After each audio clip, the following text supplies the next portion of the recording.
조선이나 이제 방산 같은 경우에는 저 아랫단에서부터 선취매 하신 분들은 계속 욕심내보라고 저는 권장드리고 싶어요. 원전주는 지금 현 시점에서 저는 투자하는 데 있어서 조정이 나온다라고 하면 기회로 보시라 말씀드립니다. 이게 전력 인프라 같은 경우에도요, 저는 좀 더 올라갈 모멘텀은 있다라고는 봐요. 근데 신규 진입은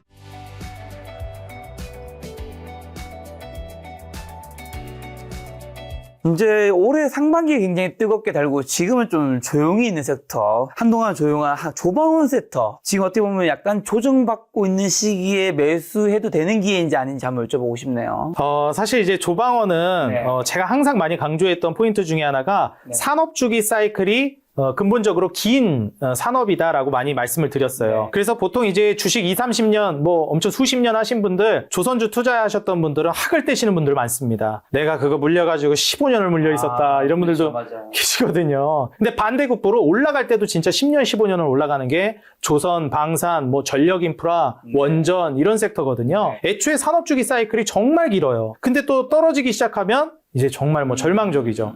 그래서 사이클이 끝나면은 빨리빨리 나오는 게 저는 중요하고요. 뭐 말 그대로 흔히 얘기해서 뭐 존버한다, 장투한다 해서 살아날 수 있는 섹터가 아닙니다. 다시 말해서 지금 이제 몇 년 올라갔다고 해서 끝날 거라고 보진 않아요. 뭐 조선도 지금 마스카 프로젝트라 해가지고 미국과 이제 동맹이 진행되고 마누가 프로젝트다 해서 이게 원전이랑까지 연결되잖아요. 그래서 원자력에다가 이제 조선까지 합쳐지니까 이제 핵잠수함 관련된 얘기까지 나오기 시작했고, 이 관련된 협력으로 이제 방산 모멘텀, 국방을 훨씬 더 이제 키우겠다라는 게 이제 트럼프의 지금 의지이기 때문에 중국을 견제하고 국방력을 올리는 단계에서 주변에 봤더니 동맹국 중에 한국이 아직 제조 단계에서 조선 기술력도 1등, 원자력 기술력도 상당하네. 그러니까 이제 이 분야에서 한국과 손을 잡은 거예요. 뭐 못하면 손 안 잡죠. 잘하는 국가랑 잡겠죠. 근데 이제 잘하니까 그걸 손을 잡은 거고, 특히 이 분야에 있어서 우리는 좀 집중을 해봐야 된다고 봅니다. 그래서 방산, 원전, 조선은 앞으로도 좋을 거라고 본다. 그런데 과연 신규 진입을 해도 괜찮겠는가라고 하면 저는 조금 다르게 봐야 된다고 봅니다.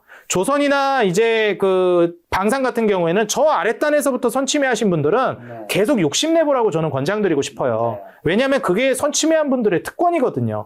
위에서 좀 흔들려도 더 욕심을 낼 수 있다는 거. 그리고 앞으로 전망이 끝난 것도 아니고 아직 꽤 열려 있으니까. 근데 이제 원전 같은 경우는 얘기가 좀 다릅니다. 원전 같은 경우에는 사실 AI 모멘텀으로부터 시작됐기 때문에 굉장히 좀 뒤늦게 움직이기 시작했어요. 그래서 전력 인프라라든지 뭐 방산이라든지 조선이 수년 동안 올라가고 있을 때 비교적 원전은 올라간 지가 좀 얼마 안 됐습니다. 1년 남짓도 안 돼요, 사실상. 그렇기 때문에 원전 같은 경우에도 제가 말씀드렸죠. 사이클 주기가 굉장히 깁니다. 1년 올랐다가 여기서 고점 찍고 쭉 빠져서 끝! 이럴 거라고 보진 않습니다. 그렇기 때문에 고점 갱신을 계속 해줄 가능성이 높다. 이렇게 봅니다. 자, 원전, AI시대 전력 부족 문제를 해결할 유일한 대안이 원전이라고 말씀하시던데 태양광이나 풍력보다 원전 더 높게 평가한 이유는 뭘까요? 아무래도 이거는 뭐 정책 변화가 제일 큰 것 같아요. 뭐 아시겠지만 이제 글로벌 트렌드, 스탠다드 자체가 우리나라만 그런 게 아니라 뭐 솔직히 탈원전 하면 안 되는 거 아니냐, 왜 탈원전 했냐 뭐 이러시는 분들도 있는데, 그때는 우리나라만 탈원전한 게 아니라 아시다시피 뭐 유럽도 그렇고 전반적으로 탈원전 분위기였고 친환경 기조였어요. 그래서 전기차, 2차 전지가 엄청나게 산업이 컸고 그 다음에 뭐 테슬라도 그렇게 좀 각광을 받았던 거고요. 근데 이제 바뀌었죠, 상황이. 왜냐면 이제 AI가 확 뛰어들어오기 시작하면서 완전히 이제는 달라진 겁니다. 근데 이제 문제는 뭐냐면, 일단 첫 번째, 원전 같은 경우에는 기술 집약 산업이고 아시다시피 이 해자가 굉장히 높은 산업이에요. 다시 말해서 경쟁 기업들이 돈 좀 있다고 이거 돈 될 것 같다고 해서 뛰어들 수 있는 산업이 아니라는 겁니다. 뭐 원전 관련돼서 이제 사고 문제도 그렇고 뭐 안전 문제, 기술 문제, 그다음에 업력 문제도 굉장히 예민하게 보기 때문에 뭐 한 2, 3년 된 원전 사업한 지 2, 3년 된 기업들한테 수주 못 따갑니다. 그런 기업들.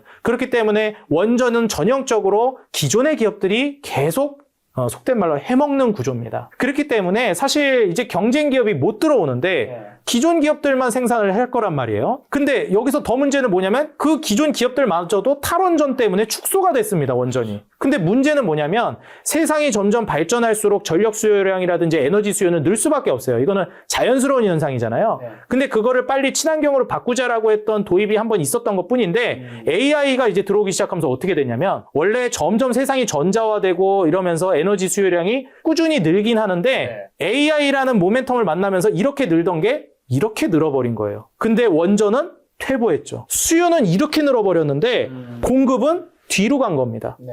그럼 이 공급과 수요에서 오는 이 불균형을 어떻게 해결할 것이냐? 가격으로 이제 드러나게 됩니다. 그렇게 됐을 때는 이제 우리가 무엇을 봐야 하냐? 원전은 결국에는 이제 앞으로 장기적으로 올라갈 수밖에 없는 구조. 이 수급 불균형이 한번 나왔을 때 엄청나게 올라간 적이 있죠. 2020년도 당시에 해운주. 그 정도 파급력이라고 저는 보고 있기 때문에 원전주는 지금 현 시점에서 저는 투자하는 데 있어서 조정이 나온다라고 하면 기회로 보시라 말씀드립니다. 자, 그러면 이제 아까 전에 이거 재무제표 많이 보여주셨으니까 두산에너빌리티 재무제표 한번 볼까요? 네, 한번 같이 보도록 하겠습니다. 일단 두산에너빌리티는 뭐 미리 말씀드리지만 재무로 봐서는 지금 아직까지는 좀 많이 올라가 있긴 합니다. 매출 영업이익 순이익은 계속 우상향하고 있고 마진율도 올라가는 거는 맞아요. 그래서 여전히 이건 좋은데 이게 PER이 솔직히 이게 8%대 2%대인데 네. 이게 83배라는 게 저평가라고 볼 수가 없습니다. 두산에너빌리티는. 근데 사실 이제 성장 모멘텀을 끌어와서 계속 올라가는 거거든요. 근데 이제 원전주가 두산에너빌리티만 있냐? 그렇지 않거든요. 네. 다른 이제 원전이나 에너지 관련된 수혜를 받을 만한 종목들은 저평가되어 있는 종목들이 너무 많습니다. 일단 우리가 이제 가장 원전주 두산에너빌리티보다 먼저 봐야 되는 거, 제일 먼저 따는 건 한수원이고 한전이잖아요. 그래서 이제 한국전력을 한번 살펴보게 되면 한국전력은 좀 얘기가 다릅니다. 한국전력은 다들 아시다시피 이제 공공요금 인상이 시작됐고 그로 인해서 이제 매출이나 영업이익 순이익이 모두 우상향하고 있어요. 중요한 건 마진율이 굉장히 높아진다는 겁니다. 네. 이게 지금 뭐 9% 수준에서 15%, 뭐 18%까지 올라가고 순이익률도 12% 근사치까지 갈 걸로 전망되는데 PER이 2.7배를 보고 있어요. PBR은 0.48배. 그래서 사실 이제 한국전력은 여태까지 이제 뭐 많이 얘기가 됐던 게 정부의 입김에 좀 많이 휘둘리는 그런 기업으로도 평가를 받았었는데 왜냐면은 이 공공요금 올리면 표 떨어지는 소리가 들리잖아요. 전기세 올린다는데 누가 좋아하겠습니까?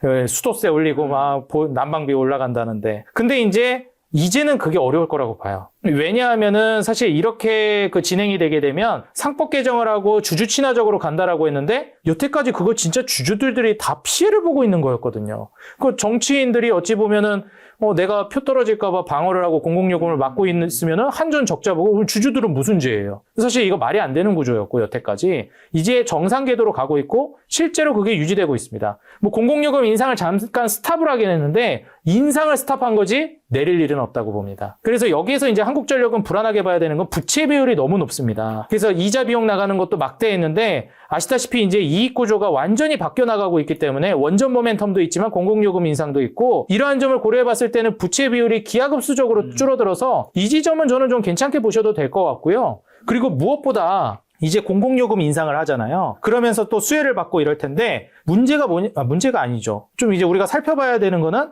현재 한국전력의 대주주가 한국산업은행 그리고 대한민국 정부 기획재정부입니다. 그러면 이제 배당 성향을 늘리고 배당을 늘리면 어떻게 될까요? 정부가 간접적으로 세금을 많이 걷어가는 효과를 가져옵니다. 그렇죠. 그렇기 때문에 사실상 이제 정부 차원에서는 꼭 먹고 알 먹고가 되는 게 주주 친화적으로 우린 가는 거야. 그래서 배당 성향 늘리자. 공기업이 모범을 보여야지 공기업인데. 그래서 지역난방공사, 한국가스공사, 특히 한국전력 배당 성향 다 늘려. 그리고 특히나 이제 그 압박 많이 받는 게 은행 쪽이잖아요. 제1금융권. 네. 그래서 이런 쪽이 이제 배당 성향이 굉장히 늘어날 걸로 기대되고 있는 기업들인데 피해갈 수 없다고 봅니다. 배당 성향 늘어나면 이제 세수 효과도 이제 가져갈 수 있고 네. 국민연금공단에서도 이제 배당 늘어나고 그렇기 때문에 저는 한국전력의 배당 성향은 필히 늘어날 것으로 보고 있다. 그래서 이미 공기업들 다른 쪽을 보시게 되면요. 지역난방공사를 그래서 제가 예전부터 많이 강조했던 기업 중에 하나예요. 지금은 이미 많이 올랐는데 9%를 줬습니다. 작년에. 이게 배당을 잠깐 좀 쉬고 있었는데 작년에 9%를 줬고 뭐 올해는 또 어떻게 될지 봐야 되겠지만 주가 같은 경우에도 지금 현재 보게 되면은 이미 많이 올랐어요.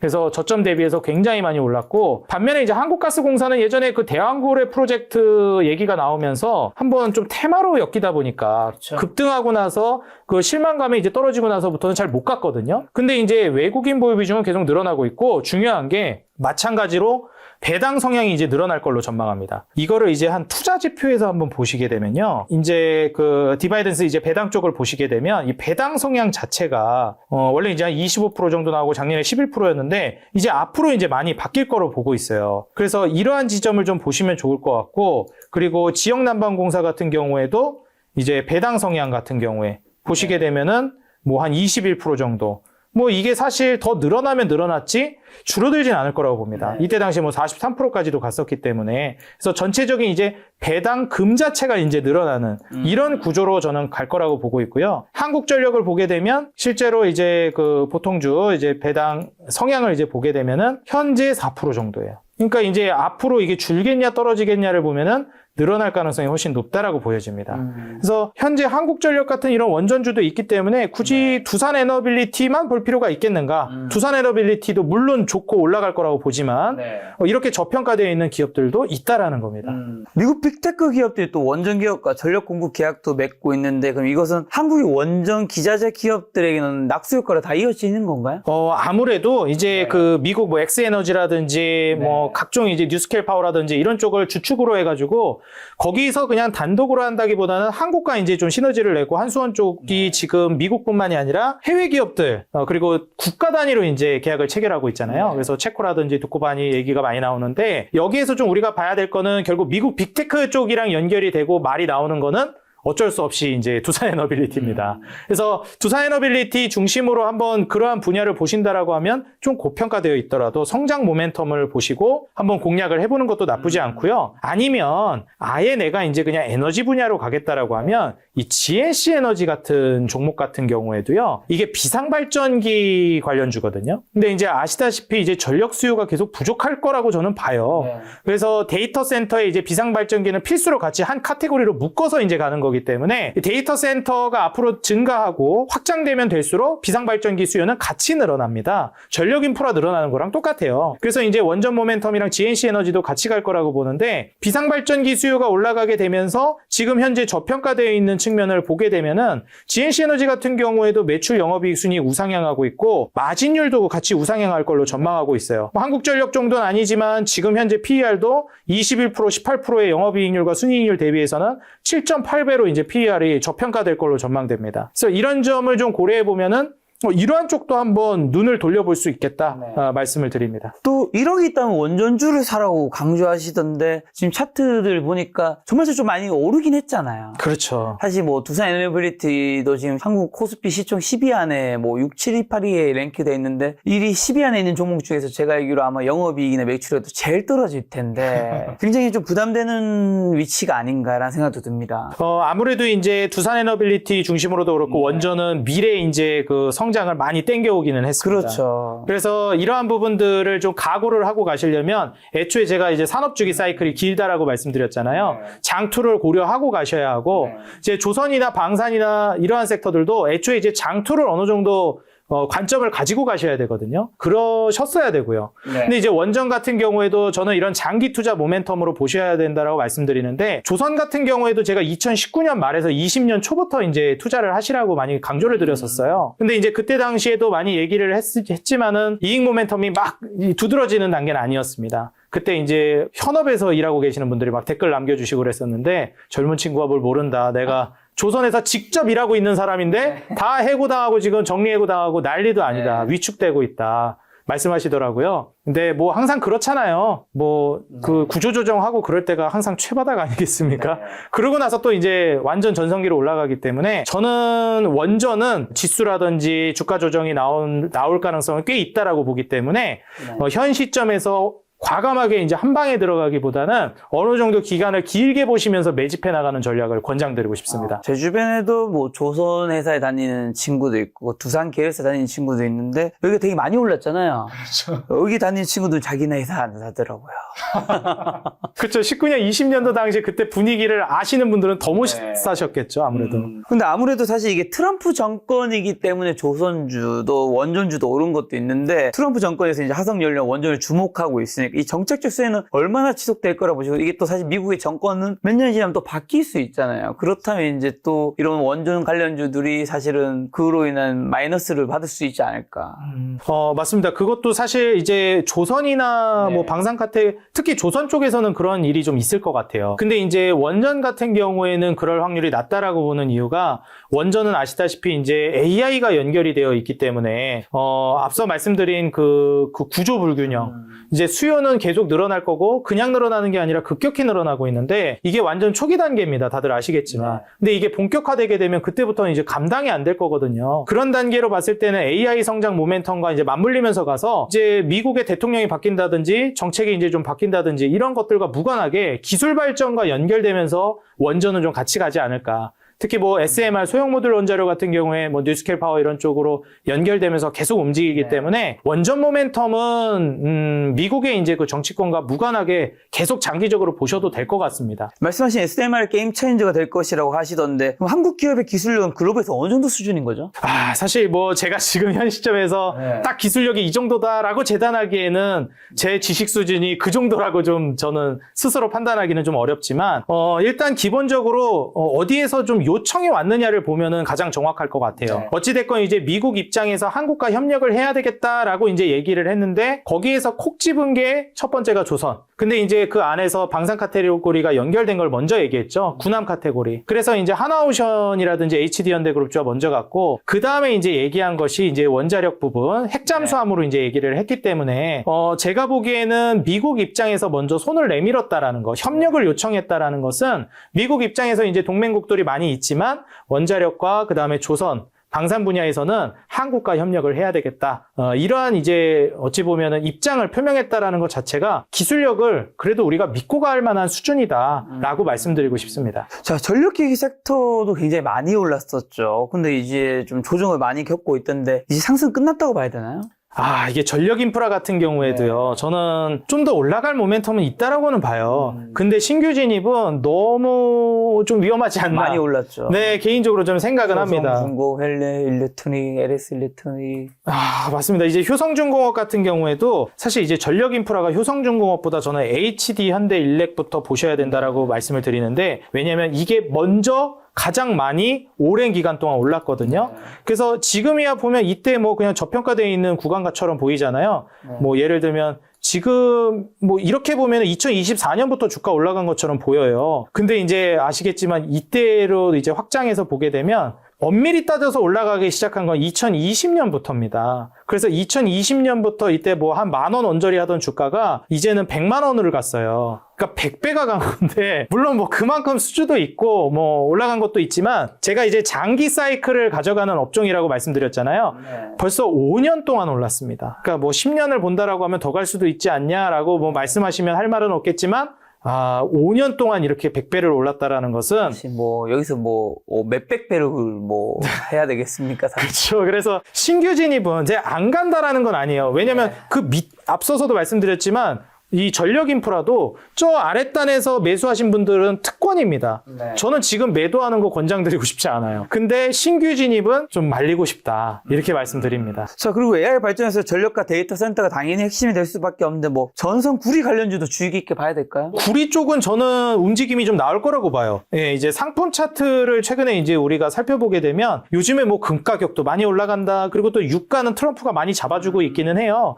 근데 이제 우리가 닥터코퍼라고 경기의 바로미터라고 보통 구리 얘기하잖아요. 근데 구리 가격이 최근에 이제 신고가 쓰면서 굉장히 많이 올라가고 있습니다. 이게 AI 혁신도 어느 정도 저는 연결이 되고 있다라고 보고 있거든요. 그래서 이제 구리 관련된 종목들 같은 경우에는 앞으로 좀 보셔도 되지 않을까. 테마 정도 수준으로는 좀 봐도 괜찮을 거라고 보고 뭐 요즘 평화 모드로 가가지고 좀 그렇기는 하지만 과거에 이제 한번 제가 풍산 같은 경우에도 언급을 한 적이 있었거든요. 그 총알 탄 만드는 기업이다 보니까 구리에다가 이제 방산 모멘텀까지 있어서 한창 방산이 많이 올라갈 때 방산 모멘텀도 챙기고 구리 상승도 챙기시라 하면서 풍산을 강조드렸는데 요즘에는 풍산이 좀 아시다시피 이제 평화 무드로 가고 있어가지고 좀 애매하다라고 보는 입장입니다. 그래서 차라리 뭐 2구 산업이나 이런 종목들은 아주 상징적인 기업들이잖아요. 그래서 뭐 이런 기업들을 한 번쯤 치고 올라가는 거를 기대해 보시면서 선취매를 해보시는 것도 저는 괜찮다고 봐요. 최근에 이제 구리 가격 올라가면서 2구 산업 외국인 보유 비중도 슬쩍 올라오고 있긴 하거든요. 근데 뭐 아시겠지만 시총도 그렇고 큰돈 투자하기에는 좀 그러니까 보통 이런 거를 이제 테마 한번 불어올 때 재미 보고 나온다는 정도로 소액으로 살짝 진입해보는 정도